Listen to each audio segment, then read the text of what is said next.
So hi guys, so for today's video is magsisinigang tayo ng baboy. So meron tayo dito guys 1/2 kilo na baboy. Syempre binili natin to sa market. I-slice lang natin siya ng ganyan, yung parang cubes. Yung kilo pala ng baboy dito sa amin guys is 300 something. So mas mahal siya kaysa sa ibang bayan na 200 plus lang.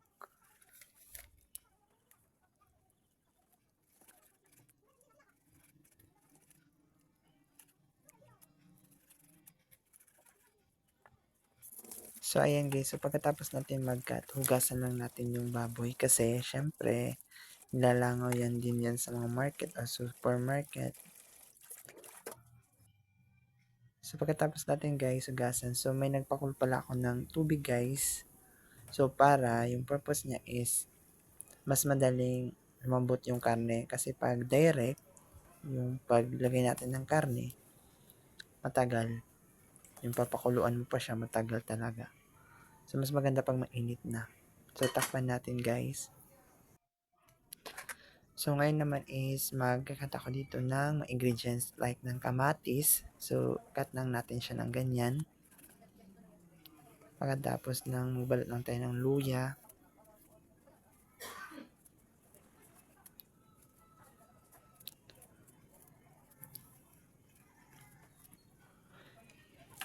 Tapos, ikat lang natin siya ng ganyan. And magbalot na din tayo ng sibuyas. Maliit yung mga sibuyas namin kasi ang mahal pa rin ng sibuyas ngayon guys. Parang ginto yung sibuyas. So, 2 pirasong sibuyas, okay na din yan. Kasi meron naman tayong spring onions, yung onion leaves. So, yung pansigang guys, yung siling haba, hindi ko na siya kinat kasi ayaw namin ng maanghang. Kasi maanghang yan. So, nagkat pala ako dito ng eggplant para sa gulay natin sa ating sinigang. So, kinat ko lang siya ng ganyan. So, bali 2 pirasong malaki. So, ayan. So, may bulok pa nga. So, tatanggalin natin yung bulok. At saka, ikakat natin yung parang medyo okay pa yung isang side. So, para walang sayang kasi mahal din guys yung mga gulay dito sa amin. Promise. So, ayan. So, maging resourceful tayo guys. Huwag tayong magsaya. So, okay na yan.